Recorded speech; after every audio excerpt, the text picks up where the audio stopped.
Okay, so I've always said that the best friend of a Christian is a Jew, and the best friend of a Jew is a Christian.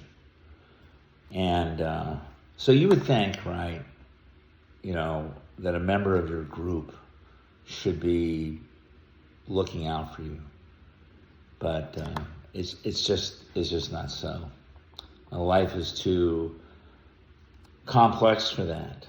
It just doesn't turn out that way. So I was raised a Christian, but I don't go to church anymore, and I can see through a lot of the flaws in the Christian church as it exists. So I can't really consider myself a total Christian in that respect anymore. I think there's a lot of valuable things in Christianity, but there's a lot of valuable things in Judaism and Islam also. So I don't identify myself as strictly Christian anymore, and I can hopefully see that I can have friends from any kind of belief system. But I think there's a tendency in the United States for people to think that the people of your own group have your back. And I think one of the flaws that I see, and I think many Jews see it as well, one of the flaws of the thinking of many Jewish people in the United States is in supporting Israel because they think that they're Jews. And maybe they are, maybe many of them are Jews, but they're not the kind of Jews that exist in the United States. Judaism is about brotherhood, is about getting along, living peacefully with one another and having equity toward others. But that's not what the Jews in Israel necessarily think. There's a lot of bigotry and racism amongst Jews in Israel, and that's not being related to you in mainstream media, not in sufficient quantities. There's a lot of discrimination against Palestinians, a lot of apartheid. The real ruler of Israel is not Benjamin Netanyahu. You just are made to believe that he's the ruler because he's the prime minister. The real ruler of Israel is a man who was assassinated well over 30 years ago. And he was an American, and his name was Meir David Kahane. And he is the true leader of Israel today. He was a racist, a bigot. He gave many speeches, made many videotapes. He became very popular in Israel, and he is responsible for much of this anti-Palestinian bigotry that goes on in Israel today. And these leaders that you see, like Bezalel Smotrich and Itamar Ben-Gvir, they worship Meir Kahane. There's another individual named Benzi Gopstein. Benzi is short for Ben Zion. And in my opinion, he's even nuttier than they are. This man is not only offended by Palestinians, he is offended by nativity displays in Jerusalem. I mean, he is a real nut job. And there are many of these people in Israel today. So they are quite unlike the Jews who believe in tolerance in the United States. And so I think it's a big mistake for Jews in the United States to unequivocally support the Jews in Israel because they are not like you. And I'm going to tell you something. After the Palestinians are rubbed out, and I think that's going to happen in time, given the support of the United States and the United Kingdom behind Israel. Once you get rid of the Palestinians, they're going to go after Reformed Jews, because These guys are more orthodox. Ben Gvir and Smotrich and their kind. And so how will that work for you if you're a Reformed Jew? Not too wild at all. So I just want to get back to this story of what I initially began with Jews thinking that they can throw in their lot with Jews more than they can with people of other religions. It's false. It may very well be that the biggest friend to many Jews in Israel today are the very Palestinians who they have been trained to hate. So you can find good and you can find evil anywhere. Now, I wanted to show you this book, mainly because I can never remember the title, but it's a very good book. It's called Man's Search for Meaning by Viktor Frankl. And this man, Viktor Frankl, was in a concentration camp in Nazi Germany. And what he relates in this book, and I'm just going to summarize it for you, is that you can find good and bad in anyone.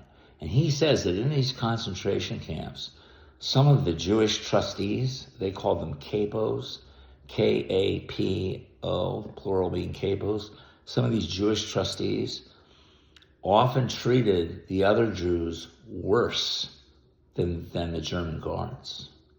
Right? So he relates that in that book. And he said that there were some of these concentration camps in which there were, I guess you would call them quote unquote good Germans who refused to go along with the party line of mistreating Jews. And there was one such camp where one German commandant ordered that none of the Jews were to be mistreated in that camp.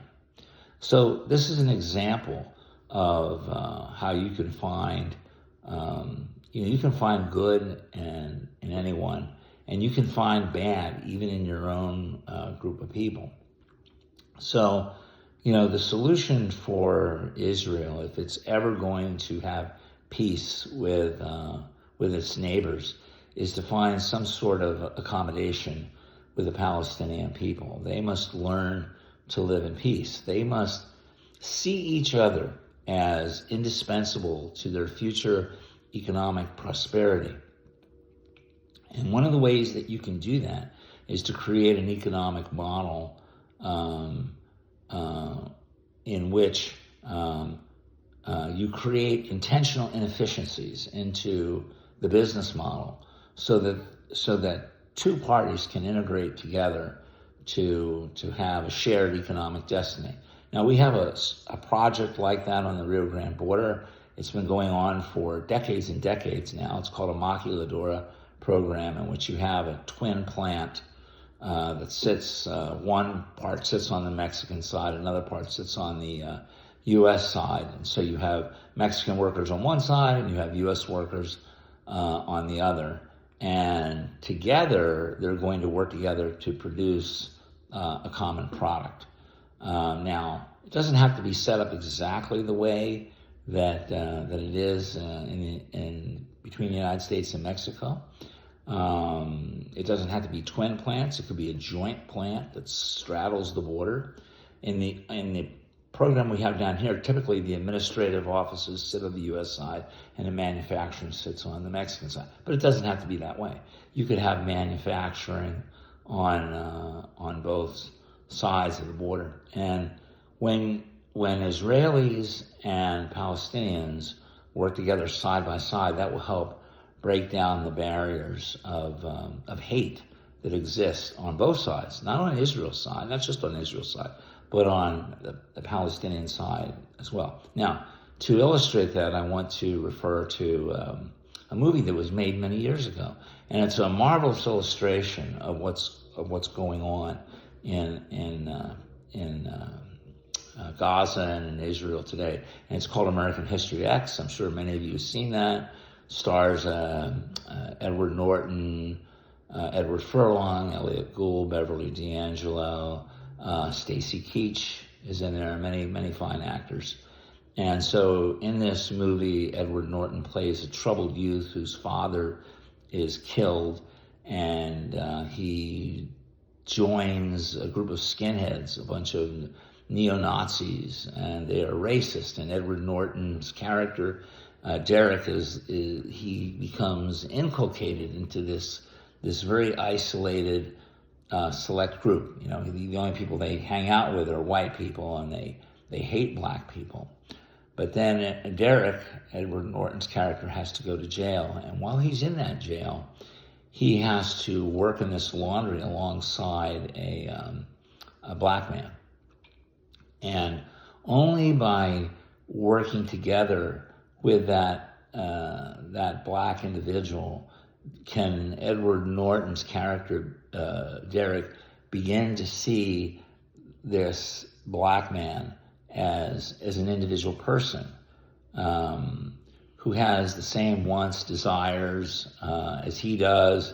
They can laugh at similar things. They have a shared goal in surviving the prison, but they get to see each other as human beings, not as members of an enemy camp. And then he sees other things in the prison as well. He sees at the higher levels where the heads of the gangs, the white gang and the black gang, are making secret deals with each other to distribute drugs. And so he becomes very confused, and he has to rethink everything he's ever been taught. And then when he gets out of that jail, he then goes back to the community, and he's trying to tell his brother that his brother is Edward Furlong is still indoctrinated into this cult, and he tries to explain to him that it's all BS. Stacy Keach plays a man named Cameron, who is the leader of this neo-Nazi group. He's a much older adult. And so there are many correlates there between this movie, American History X, and what's going on in Palestine and in Israel today. So Stacy Keach, he's kind of like Benjamin Netanyahu, right? He's indoctrinating people into this culture of hate. And Benjamin Netanyahu is a very skillful orator. He's an amazing man in the way he talks.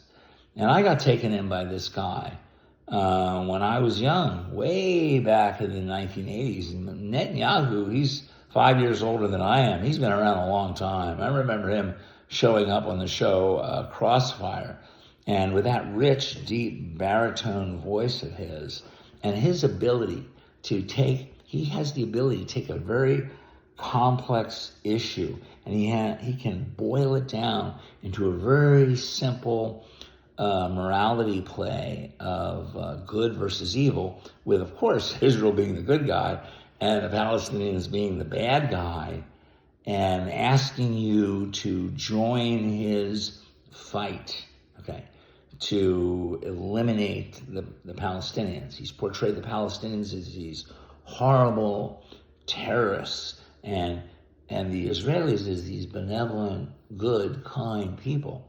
But if you've watched YouTube enough, and you've watched some of the alternative shows to mainstream media, you know it's a little bit more complicated than that. So, as I say, there's this is a movie worthwhile watching, and I bring up that movie to show you that only when Derek, played by Edward Norton, only when he is able to be in this environment where he's working together with a black man and see him as a person, can you break down the toxic hate that has been produced on both sides, not just on Israel, not blaming just Israel, but on the Palestinian side as well. And you'll begin to see that you've been played, just like I was played for many years. I'm almost embarrassed to admit that I was fooled by this man. But like I say, He's a very skillful orator, very good at bringing this in, so he'll make you think that he's Jewish, and I don't see him as Jewish at all. I don't think he exhibits any of the principles of Judaism, which I believe pretty much follows Mosaic law, right? 10 Commandments, thou shalt not kill. Up to, I think, well over 50,000 Palestinians have died. A lot of innocent people. And this isn't a good thing. And so the only solution to this is to get these two people to working together. See, a simple peace agreement by itself on a piece of paper, that's not going to do anything. Okay, you need an economic model. They have to see each other as indispensable to their own economic prosperity, and they have to work together.